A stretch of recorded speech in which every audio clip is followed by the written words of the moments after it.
Greetings, I'm Caffeine Rage, and welcome back to a special episode of the Sunday Sampler coming out on Monday.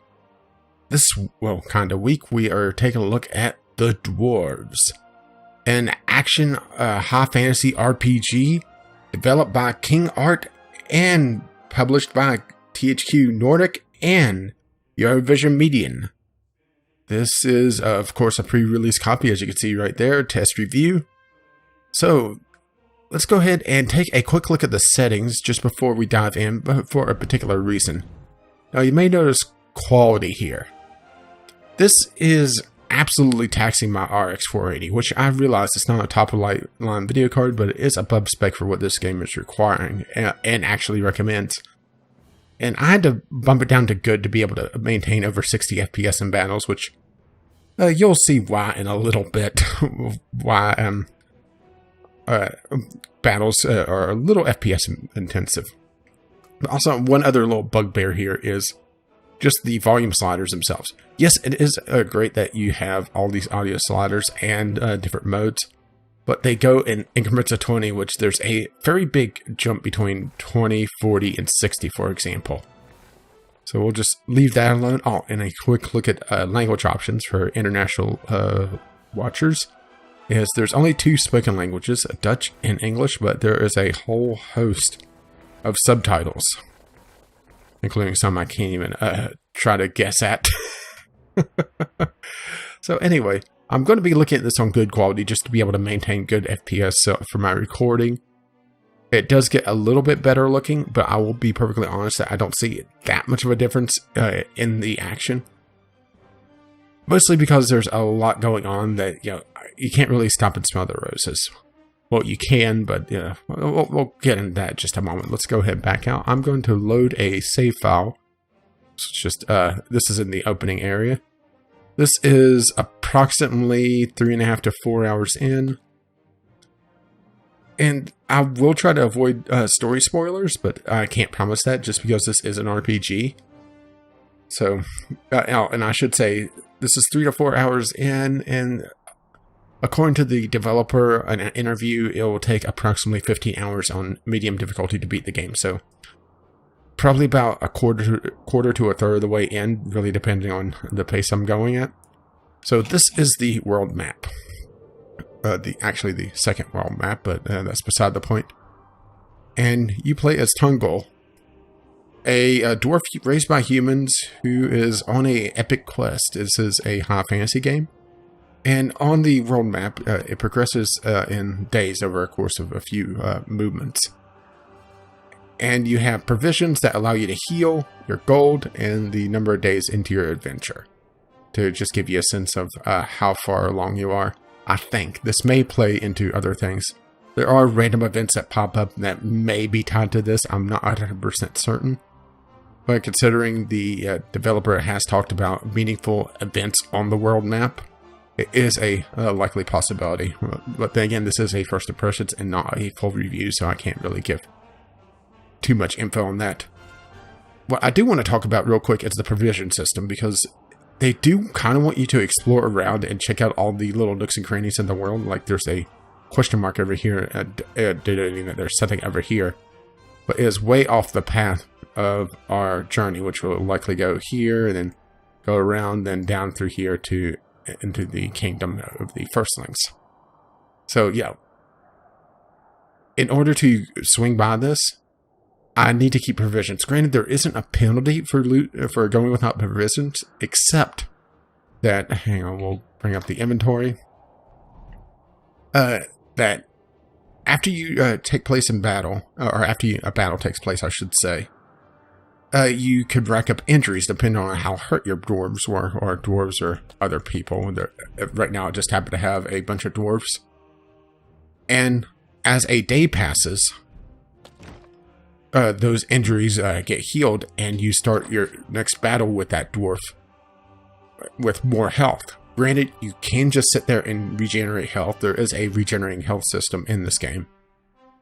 But it is still kind of risky because some events you're attacked right away. Other times you could just sit back and hold on to things. But yeah, it's a little bit janky just because the provision system kind of limits what they are trying to do with the exploration of the world map. A little bit strange there. And also, well, while we're on this, another strange thing is the inventory system. Now, well, you could see that I have 3 items equipped to dwarves, to Tongol, to Bonadair, and his brother, Bondar or Baldir. I'm butchering those pronunciations. It's actually been a couple days since I heard the last pronunciation.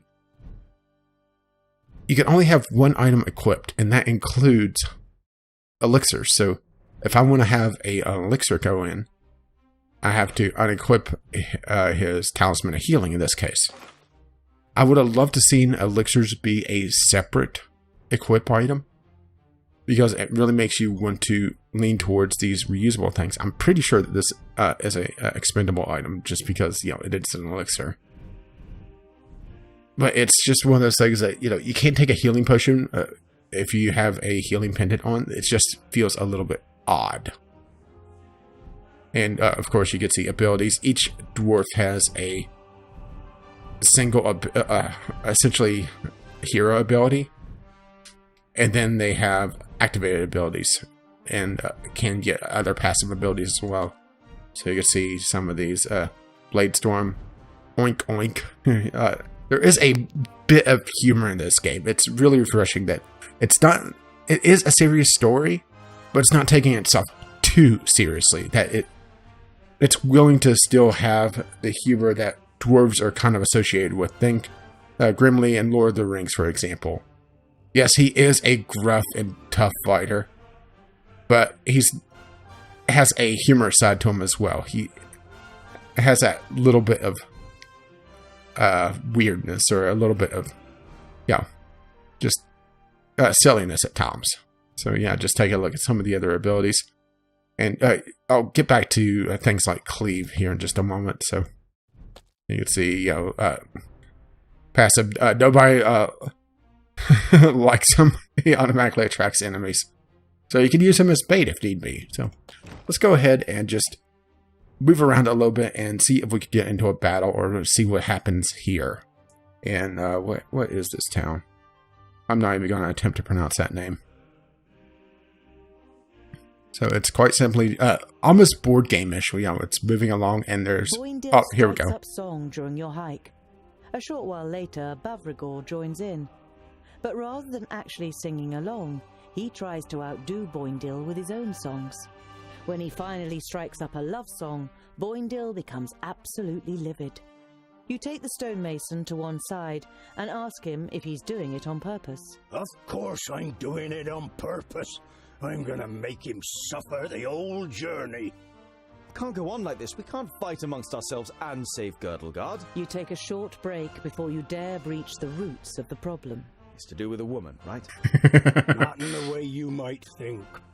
Smeralda was my sister, a young thing of only 40 cycles. Bavrigor takes a oh large boy, swig here of we his go. liquor before he continues. She was almost as belligerent as Boindil, and she got it into a blockhead to stand by him in battle. A bad decision. You can see the pain he is suffering in his eyes. You place a hand on his shoulder and put him under no pressure to carry on. Oh, sorry, a little bit of edge scrolling there. So yeah, also during the world map, events pop up like that. Little bits of story. Sometimes events that it gives you an option to approach a camp and something may happen. And depending on where you go, different things can happen. So it's one of those things that it does want you to explore around. But like I said, the provision system... See, I've already used 10 provisions since I started. So it's one of those things that it's just an oddity. This is going against what it's trying to do otherwise. But it's also, I have 1,000 gold, so I could just buy more provisions. So let's just go ahead and continue on. The constant bickering between Boindil and Bavrigor distracts you. Goimgar hears the clanking of armor first. Something's coming! Before you know it, the orcs are charging towards you over a hillside. Oh, here we go. Some combat. So I'll be able to talk to you a bit about the combat. The combat in this game is absolutely amazing. And I would say probably the highlight of the game, just with how they handle it. So let's just wait for things to load. That is also another big sticky point, is that there's absolutely ludicrous load times. But you'll see why. So let's go ahead and pick our dwarves, and we'll take Boindar. That is a rather confusing set of names, but then again, these are twins, so yeah, there you go. And we'll take him as well. He's a tough guy. Injuries don't reduce his health. He's always starts at battle with 80% health, so yeah. So yeah, that looks good. We always have to take Tungold, though. Yeah, I mean, he is the leader, of course. So we'll start the fight. And people that aren't in the battle will still get experience, thankfully. And also, friendships. I'm not 100% sure what friendships do. It seems that people that strike up higher friendships, which it looks like in random events can be influenced, or you will be able to side with one dwarf or another, or one party member or another. Higher friendships makes it so that you regenerate action points quicker, and it may unlock other things later. Unfortunately, I'm not that far along, so let's go and start the fight. Okay, bring all the heroes to the other end of the level. So this is not quite a kill them all thing, and I'm paused right now. It's just, you know, survive and get to the end of the level. So this is real time with pause, sort of FTL-ish. And you're able to move each dwarf independently or all together, and you're also able to use abilities and set up all, for example, abilities on all 4 dwarves, and then just let things play out for a bit. So I'm gonna sit here for just a moment, let him recharge health a little bit. After you avoid damage for a little bit, you start healing up, as you can see right there. That's actually a really good example of that. So if your dwarf is severely injured, you just back off and try to avoid damage for a bit. So let's go and just move everyone up. Oh. Okay, we have combat, so we'll pause here and send you there. Yeah, you there. With pleasure. You there. Understood. And you there. Now, one thing about the combat in this game, well, for one, it is very physics-based. This level may not be the greatest example of this because it's not pretty far off the track. But if I had, well, let's see. This is okay. For example, the cleave ability. The cleave allows. Well, I'll go ahead and show you. Anything that's caught in this arc, which does include friendly fire, by the way, will get knocked over to the left. And if you knock someone over the cliff, they're dead. But also, if you knock someone off their feet, you can pretty much get a one-shot kill, as you saw right here. So there are ways to quickly kill in this game, and you will always be severely outnumbered. But you're also a lot tougher than the enemy, so it is a trade-off. But also, you want to avoid getting overrun if possible. So we'll say Blade Storm to let him get some damage going. There we go. Let's see, what was this ability? Okay, so that allows him to get some extra action points for a little bit. And well, and there we go. But because of the pausing, battle can take a while, because you do not want people to just go off on their own, because I've lost quite a few battles just because I've let someone go on their own, and they ended up getting hit by just friendly fire. So it's a little bit of a frustration there, just because the friendly fire can cause you to take quite a bit more time than you really need to be perfectly honest. So we'll set him up with that. Let's see if I can knock someone off the cliff. Oh, okay, that's close. can't do that yet. Okay, there's a short cooldown. There's a good example. I mean, granted, this is a terrible map for this. At least yeah, that killed him. Yeah, this is a terrible map for that particular type of elimination, but it's the same basic idea. And different levels have different ways to quickly dispatch people. So let's. Oh, I can't use cleave there because people are in the way. And it's just really just focusing down particular enemies. Like right now, we're under attack of a lot of archers, so we need to get over there. But the thing is that if we you have to be very careful about this, because if you dive too deeply in combat, you'll get surrounded and just get overwhelmed. Think of it as basically people hitting your back. So we'll just cleave there to try to cut through. So let's go ahead and get some healing going. Unfortunately, I don't have pendants for everyone. He won't last long. Huh? All right. Pop him. Huh? He's okay. Like I said, combat does take a while just because of all the pausing to kind of babysit some of the dwarves. The AI isn't particularly amazing at times. It's alright for the orcs, because you don't expect them to act intelligently.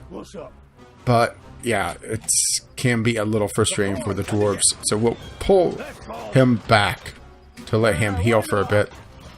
But the thing is, I have to focus him, because if I go over here, he may come back. Sometimes he does, sometimes he the allies don't.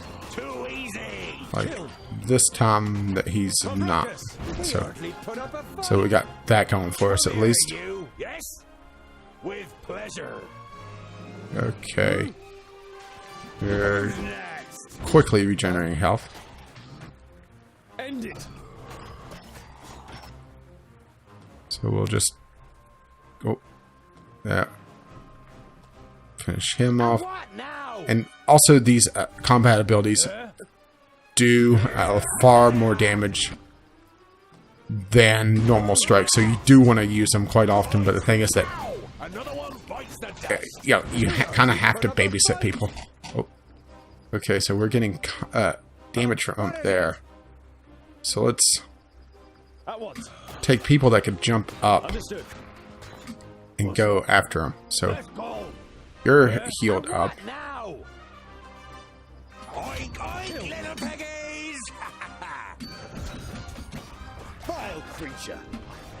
Oh, that was a new one. Attack! Huh? Yeah, I've never seen him quite react like that to that ability. Yes. Okay, so let's go ahead and jump him up here to take care of some of these archers.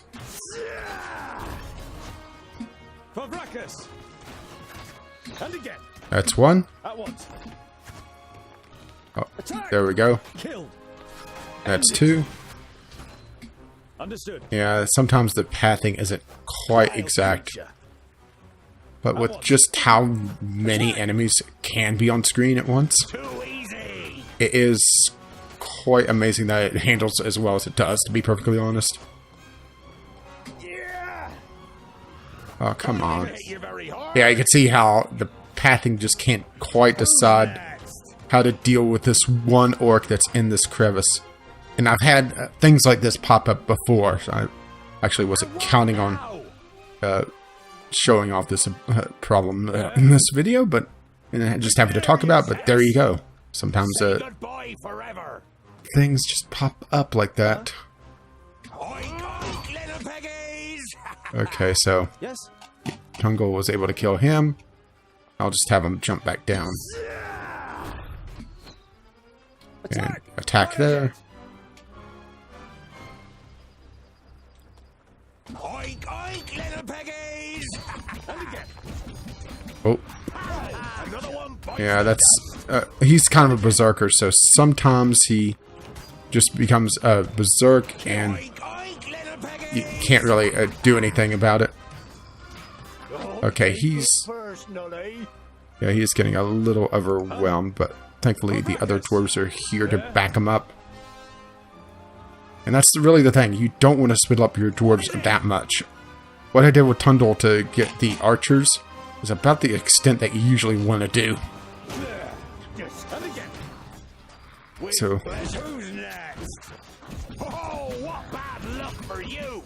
oh, yeah, you may have saw that friendly fire. That's also something else I wanted to talk about, is that the type of weapon that the dwarves are wielding dictates their melee arc.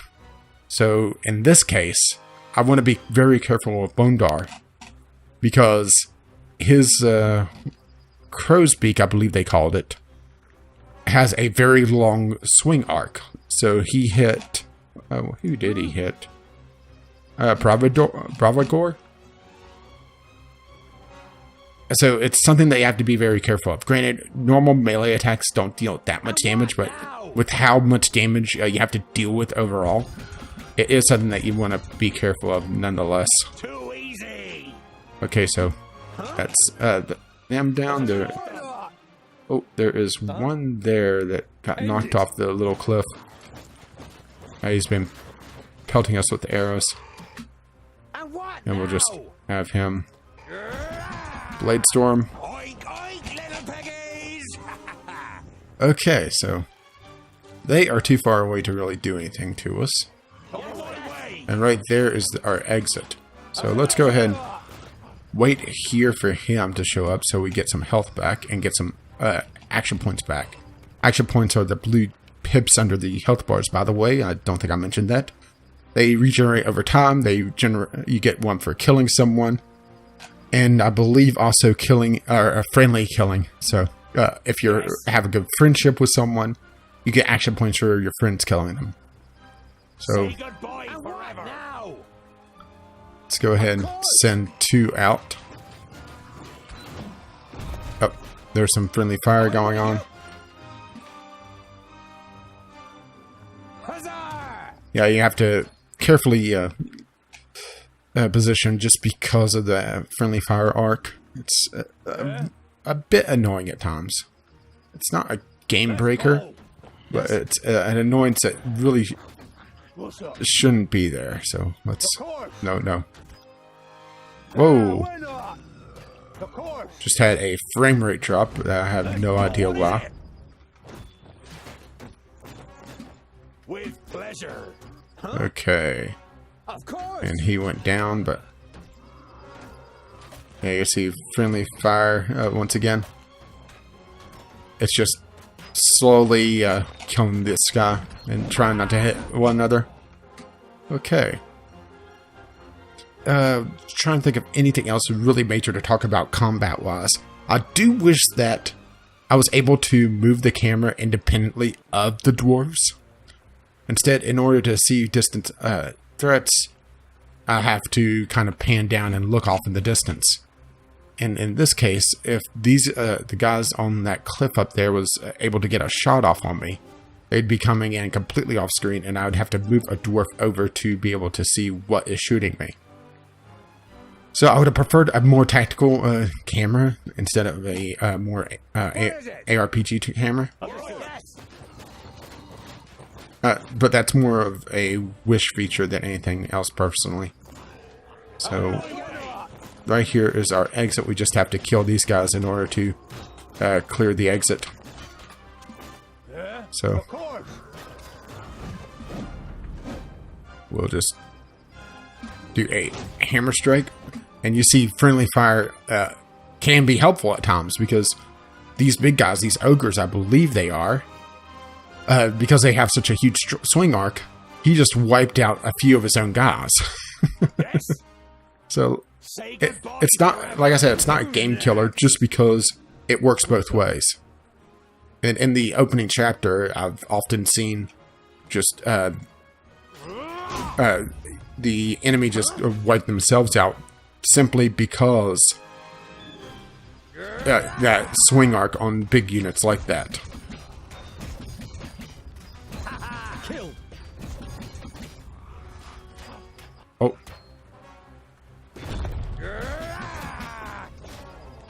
Yes, yes. Yeah, a little bit of weird physics there just because of how he slides around.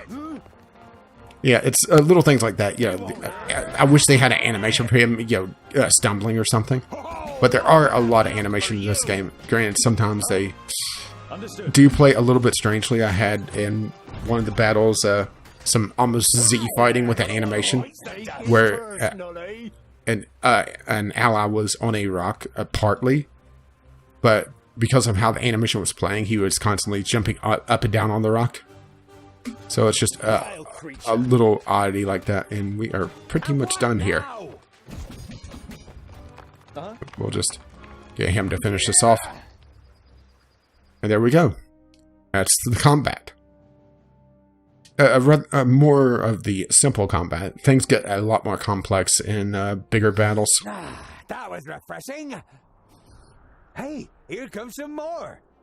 3, 4, 5, 5 or 6. 5 or 6? Oh, phew. He means 5 or 600. Goimgar turns white as a sheet. That's too many. To the city. Come on. And here's our level up. Let's see if anybody gets any abilities. Yeah, see, he got experience even though he wasn't in the fight.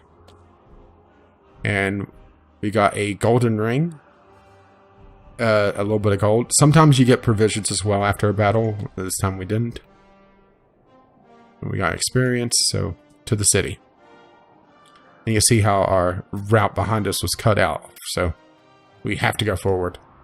You flee towards Mithridania, with Goimgar out ahead. The orcs at his back seem to have mobilized unimagined powers in him, and he reaches the gate first, hammering manically against it.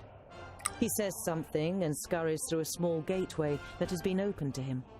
Moments later, you also reach the gate. Get in, quickly! You push your way through the gate as the first orc arrows slam into the wood next to you.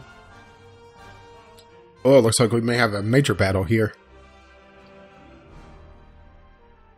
We can see why it really depends on the difficulty that you're playing on to just how long the game is, because easy difficulty makes the enemies a lot squishier. Granted, they are fairly squishy to begin with just because they are easy to dispatch. Due to just their sheer number, they have to be. So, oh, this must be a major battle with this loading time. The other dwarf said we should bolt the gate behind him, but we could use all the help we can get when the orcs come. That treacherous sissy, where is he? Bodal and I will look for him. Boindil and Bavragor, help the city guards in any way you can. You were certain the two of them wouldn't be much help in the search for Goimgar. Okay, this is more of an RPG section, at least for now, where you may see these magnifying glasses come up. You can just hit spacebar, the normal pause button, and to see everything that's going on around you. Like I can talk to the guard, I can look at the gate, or look at the different books. So let's just go ahead and look at books, get a little bit of narrative going on, and then we'll wrap things up here, I believe, because I think I've shown a fair amount. As you may have heard, just during the battle and before and after it, the audio in this game is absolutely fucking amazing. Great music, really good voice acting. I didn't recognize any of the names on the credits, but then again, I didn't look too closely at them, but none of the voices really jump out at me.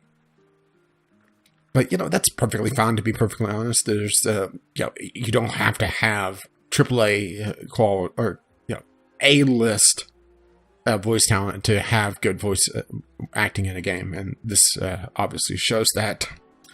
Now, watch there be, some A-list talent in this that I just either didn't recognize or just overlooked.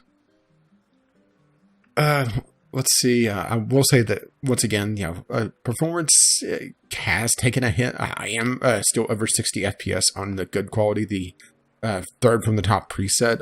Once again, I am running on an RX 480, a Nitro version of it, which is a little bit faster than the stock version.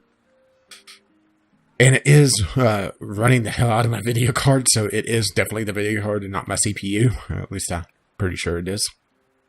Trying to think of anything else really major that I wanted to talk about. I'm kind of coming up blank, so let's go ahead and take a look around, and then we'll wrap things up here. Weyen is well known for its love of the written word. Some of the scripts on offer are known to you from Lot Yonan's library. Yeah, it's lovely that they have so much lore in the game and so much to do. Granted, sometimes when looking for objects like this, it can fight a little bit to get just the proper space to hit the trigger. So you may click and it will just sit there and stall for a moment, and then it'll decide, okay, you're in the right spot. And if you're trying to click again, you may accidentally miss a little bit of story or a little bit of extra lore. It's just one of those, like I said, there's a few little glitches that a patch would be able to fix and should be able to fix. But overall, I am impressed with the game, especially for its price tag. It is a $40 title, and it is coming out on December 1st. Which the performance was a little bit better, and a few of the little technical glitches were just not present or were fixed post-launch. So let's take a look at some fish and seafood. Weyen has many huge lakes and is rich in a variety of fish and seafood. As the mountains of the Dwarves are far away from these large lakes, most of the fish are not part of their normal diet. Yeah, once again, just a little bit of world building that isn't necessary, but it's equivalent of, let's say, the books in the Elder Scrolls series. Is it necessary to sit and read all the books to understand the story? No. But is it nice to have the world building to be able to say, okay, this character is important, why, or this, what is going on here? Yeah, there's a little bit of pathing issue here. That is just an oddity. I'm not sure what's going on there. Like I said, some pathing issues are it's trying to get a particular spot to have the look at the city. After having seen the kingdom of the Secondlings, even this impressive human city is somehow rather disappointing. The only thing that attracts your attention are the oil lamps that line the street. Only a trading city could afford something like that. Yeah, that's what I meant sort of with, how it wants to be in a particular spot to trigger. I mean, there's no reason why I couldn't trigger over here, for example, instead of having to walk to this specific spot. And sometimes if there's companions around or just objects in the way, or, it's just not being precise enough with its movement, it could fail to hit that trigger quite as quickly as you may wish it to do so. So yeah, that's a good example of what I was trying to say earlier. The fabulous Rodario. Cometh, dear spectators, Oh, dear God. cometh and see. Let the Theatre Curiosum, with its star actor, the fabulous Rodario, the mysterious Nomora, and the genius Magister Technicus, Fergas, carry you off to another Fergas? world. Now see and hear, dear spectators, the truth about Nudin the Knowledge Lusty, who Oh, bah. disposed of the other Magi in a most horrifying way and plunged Girdlegard into disaster. I think I might have hit some story. Girdlegard, it will be mine. Uh-oh. Lot Yonan?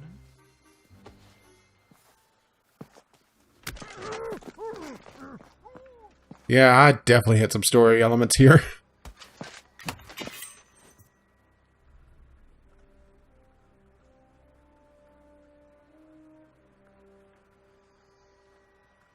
When you murdered Frala and the others. To your horror, you realize that you can no longer talk. You feel a lump in your throat and your eyes begin to burn as images of the vaults and Cintharus appear in front of you. I see that my first strike really hit you, groundling. Oh, how they screamed. If only you had been there to help them. Yeah, let's go ahead and end here so we don't have more story spoilers. Granted, I am still very early in the story. So, I think this game is pretty good. It's, like I said, has a few technical issues that can be fixed fairly simply, or just overlooked if you're a little bit more willing to overlook a couple rough edges on an otherwise really good and actually pretty unique game, because you don't really see massive battles like that anymore, particularly physics-based, where knocking someone off a cliff is not only a possibility, but also the best way to do mass damage to the enemy forces. It's almost, well, I hate using the comparing to Lord of the Rings, because I'm sure that the author of the novel, Marcus Hans, which this is based on, I'm not sure if I mentioned that in the very beginning of this, probably it's frustrated with comparisons to Lord of the Rings, because that kind of set the standard for dwarves and actually a lot of fantasy races. But it's very almost Battle of Helm's Deep-ish, where you have the overwhelming numbers with a small force. So the comparison is apt, I would say. So I would say that wraps us up for the Dwarves this time around. As always, feedback is appreciated either through the comments below, or if you don't really have anything in particular to say, but let me know what you think of this game, or this series, or my content in general. Just leave a comment down below, or if you don't have anything to say, really just hit the like or even the dislike buttons, because that feedback is greatly appreciated, particularly on the Sunday Sampler, where, things are always a little bit strange to begin with. And subscribe if you wish to see my other content I have through Let's Play series, the Sunday Sampler that you just watched, and of course a podcast which comes out on Fridays at noon. As always, thank you for watching, and we'll be sampling something, well, next time around, but until then, I'll see you.